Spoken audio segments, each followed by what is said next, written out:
ষড়যন্ত্র বাদ দিয়ে ভালো হয়ে যান, জামাতকে আহ্বান মির্জা ফখরুলের। ক্ষমতায় গেলে সংবিধানে ইসলামী বিধান ফিরিয়ে আনার আশ্বাস সালাউদ্দিনের। দাড়িপাল্লা ঠেকাতে কালো টাকার খেলা চলছে বললেন গোলাম পরোয়ার। খুলনায় শোডাউন।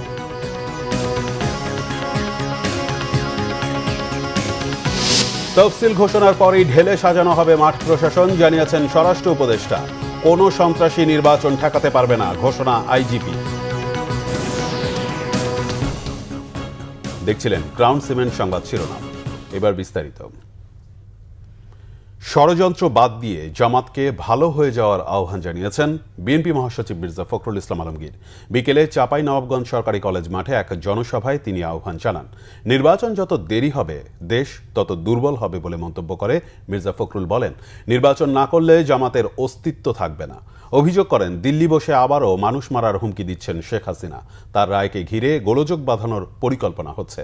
ফ্যাসিস্ট যেন আর দেশের ক্ষতি করতে না পারে, সেজন্য সবাইকে সৈনিকের মতো ভূমিকা রাখার আহ্বান জানান তিনি। এর আগে দুপুরে আরেক অনুষ্ঠানে বাংলাদেশের উপর ভারতের দাদাগিরি বন্ধ করে বন্ধুসুলভ সহযোগিতামূলক আচরণের আহ্বান জানান বিএনপি মহাসচিব। বলেন, পানির হিস্যা নিয়ে বারবার কথা বললেও ভারত গুরুত্ব দিচ্ছে না। নির্বাচনের মাধ্যমে বিএনপি সরকারে গেলে পানির ন্যায্য হিস্যা বুঝে নিতে সর্বোচ্চ চেষ্টা করবে বলেও জানান মির্জা ফখরুল। নির্বাচিত সরকার থাকলে জনসমর্থন নিয়ে দেশের স্বার্থ রক্ষায় যে কোনো দাবি আদায় সহজ হয় বলেও মন্তব্য করেন তিনি। 5টি দেশের আলেম ওলামাদের নিয়ে ঢাকায় প্রথমবারের মতো অনুষ্ঠিত হল আন্তর্জাতিক খতমে নবুয়ত মহাসম্মেলন। এতে যোগ দেয় বিএনপি সহ দেশের ইসলামী সমমনা রাজনৈতিক দলগুলো। শনিবার রাজধানীর সোহরাওয়ার্দী উদ্যানে খতমে নবুয়ত সংরক্ষণ কমিটি বাংলাদেশ আয়োজিত সম্মেলন থেকে কাদিয়ানীদের রাষ্ট্রীয়ভাবে অমুসলিম ঘোষণা করার জোর দাবি তোলেন ইসলামিক সমমনা দলগুলোর নেতারা। সম্মেলনে যোগ দিয়ে বিএনপির স্থায়ী কমিটির সদস্য সালাউদ্দিন আহমদ জানান, সকল দল একসাথে থাকলে সংবিধানের থেকে সরিয়ে ফেলা ইসলামিক বিধানগুলো ফিরিয়ে আনবে বিএনপি। আগামীতে মুসলমানদের দাবি জাতীয় সংসদের মাধ্যমে বাস্তবায়ন করা হবে বলেও জানান তিনি। আর ক্ষমতায় গেলে কাদিয়ানীদের অমুসলিম ঘোষণা করা হবে বলে জানান জামাত ইসলামীর সহকারী সেক্রেটারি জেনারেল রফিকুল ইসলাম খান। কাদিয়ানীদের অমুসলিম ঘোষণা করার দাবিতে গণস্বাক্ষর ও দেশের সকল জেলার ডিসি বরাবর স্মারকলিপি দেয়া সহ ডিসেম্বর মাসে একটি জাতীয় সম্মেলন আহ্বান করা হবে বলেও জানানো হয় সম্মেলন থেকে। আবারও 14, 18 ও 24 সালের মতো নির্বাচন হলে জাতির ভাগ্যে দুর্ভোগ নেমে আসবে। দায়ীরা স্বৈরাচারের মতো পালানোর সুযোগ পাবে না বলে মন্তব্য করেছেন জামাত ইসলামীর সেক্রেটারি জেনারেল অধ্যাপক মিয়া গোলাম পরোয়ার। খুলনার 0 পয়েন্টে জামাত ইসলামীর ভোটার সমাবেশে তিনি এ মন্তব্য করেন। গোলাম পরোয়ার আরও বলেন, দাড়িপাল্লাকে ঠেকানোর জন্য বস্তা ভরা কালো টাকার খেলা চলছে। টাকা দিয়ে ভোট না কিনে মসজিদ মাদ্রাসায় দান করতে বললেন তিনি। খুলনা 5 আসনের দাড়িপাল্লার প্রার্থী গোলাম পরোয়ার বলেন, আগামী নির্বাচন স্বচ্ছ করার জন্য প্রশাসনকে নিরপেক্ষ থাকতে হবে।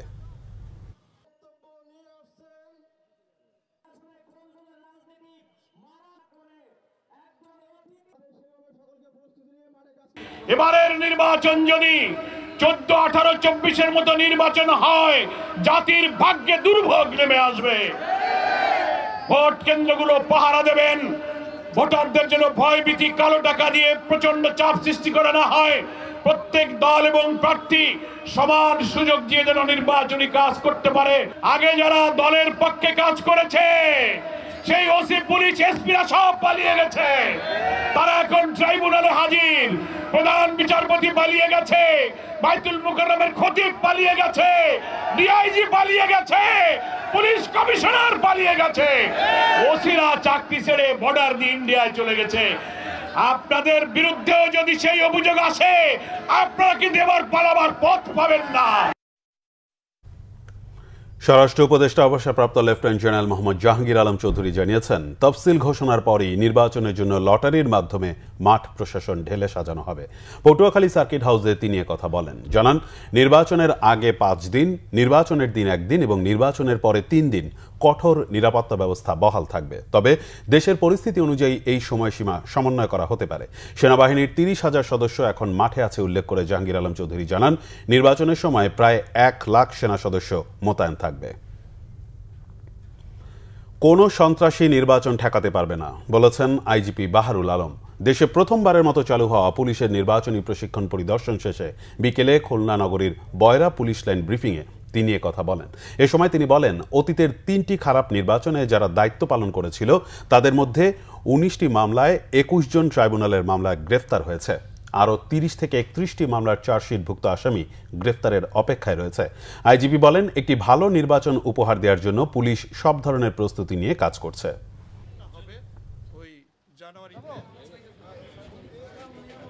আপনি 500 সেন্টার বন্ধ করবেন, আমি রি-ইলেকশন হবে, আমি 42,500 করে ফেলবো। 1000 বন্ধ করবেন, 42,000 হয়ে যাবে, 41,000 হয়ে যাবে। ইলেকশন আপনি ঠেকাতে পারবেন না, ওই সন্ত্রাসীরা পারবে না। আমার বিষয়, কারণ মানুষ ইলেকশনমুখী, নির্বাচনমুখী, এটাই হচ্ছে বড় শক্তি। এখন এই বছরে আমার বিশ্বাস আমরা অনেক মামলা শেষ করে আনবো। এবি গ্রুপের অঙ্গ প্রতিষ্ঠান MAH প্লাস্টিক ইন্ডাস্ট্রিজের পণ্য হাই কেয়ার বেবি প্রোডাক্টের বার্ষিক বিক্রয় সম্মেলন 2025 অনুষ্ঠিত হয়েছে। শুক্রবার রাজধানীর ধানমন্ডি গ্রিন গার্ডেন কনভেনশন সেন্টারে আয়োজিত সম্মেলনে সভাপতিত্ব করেন এবি গ্রুপের ব্যবস্থাপনা পরিচালক আবুল হোসেন। প্রধান বক্তা ছিলেন অবসরপ্রাপ্ত ব্রিগেডিয়ার জেনারেল আবু নূর মোহাম্মদ শরীফুল আলম। বিশেষ অতিথি ছিলেন প্রতিষ্ঠানের AGM FK মামুন। সম্মেলনে সারা দেশে হাই কেয়ার পণ্যের পরিবেশক ও বিক্রয় প্রতিনিধিরা অংশ নেন। এ সময় বক্তারা বাজার বিশ্লেষণ, বিক্রয় কৌশল এবং নতুন ব্যবসায়িক লক্ষ্য তুলে ধরেন। বর্তমান বাজার প্রতিযোগিতায় টিকে থাকতে হলে কৌশলগত চিন্তাভাবনার সঙ্গে মাঠ পর্যায়ের বাস্তবতা মিলিয়ে কাজ করতে হবে বলে পরামর্শ দেওয়া হয়। দেশের বিভিন্ন জায়গায় আরও কিছু খবর নিয়ে এবার একটি ডেস্ক রিপোর্ট। শিল্প উপদেষ্টা আদিলুর রহমান খান বলেছেন, প্লট নিয়ে নির্ধারিত সময়ের মধ্যে যারা প্রতিষ্ঠান গড়বে না তাদের বাদ দিয়ে নতুন উদ্যোক্তাকে আনতে হবে। বরিশালের বিসিক শিল্পনগরীর বিভিন্ন কলকারখানা পরিদর্শন শেষে তিনি কথা বলেন। নরসিংদী জেলা জামায়াতের সেক্রেটারি জেনারেল আমজাদ হোসেন বলেছেন, প্রশাসনের অফিসগুলো একটি দলের অফিসে পরিণত হয়েছে। সকালে পলাশ বাস স্ট্যান্ড উপজেলা জামায়াতের সমাবেশে বক্তব্যে তিনি কথা বলেন। জামাতে ইসলামী ভোটের জন্য ইসলামের ভুল ব্যাখ্যা দিয়ে বিভ্রান্ত করছে বলে মন্তব্য করেছেন খাগড়াছড়ি জেলা বিএনপির সভাপতি ওয়াদুদ ভুইয়া। সকালে টাউন হলে তাজেদারে মদিনার শীর্ষক সভায় তিনি এ মন্তব্য করেন। ব্রাহ্মণবাড়িয়ায় বিএনপির 31 দফা বাস্তবায়নের উপর কুইজ প্রতিযোগিতা পুরস্কার বিতরণ করা হয়েছে। প্রধান অতিথি ছিলেন জেলা বিএনপির সভাপতি খালেদ হোসেন মাহবুব শ্যামল। সাতক্ষীরার কলারোয়া উপজেলা পূজা উদযাপন পরিষদের আয়োজনে পুনর্মিলনী হয়েছে। প্রধান অতিথি ছিলেন বিএনপির কেন্দ্রীয় নেতা হাবিবুল ইসলাম হাবিব। মানিকগঞ্জের হিফজুল কোরআনের 18তম আসরে অডিশন অনুষ্ঠিত হয়েছে। অডিশনে মানিকগঞ্জ থেকে ইয়েস কার্ড পেয়েছে 6 জন। প্রতিযোগিতার বিচারক ছিলেন হাফেজ মাওলানা হাফিজউদ্দিন ও মুফতি কাজী মাহবুবুর রহমান। আশুলিয়ার জামগড়া এলাকার সড়ক পরিষ্কার করেছে থানা যুবদলের নেতারা। থানা যুবদলের সহ সাংগঠনিক সম্পাদক আমিনুল ইসলামের নেতৃত্বে এ কর্মসূচি পালন করা হয়। বিশ্ব ডায়াবেটিক্স দিবস উপলক্ষে নোয়াখালীতে র্যালি হয়েছে, পরে হয় সংক্ষিপ্ত আলোচনা সভা। শর্মিলা কেয়া, বাংলা ভিশন নিউজ ডেস্ক। এই ছিল এখনকার মতো। পরের সংবাদ সন্ধ্যে 7:30টায় দেখার আমন্ত্রণ রইল। এতক্ষণ সাথে থাকায় ধন্যবাদ।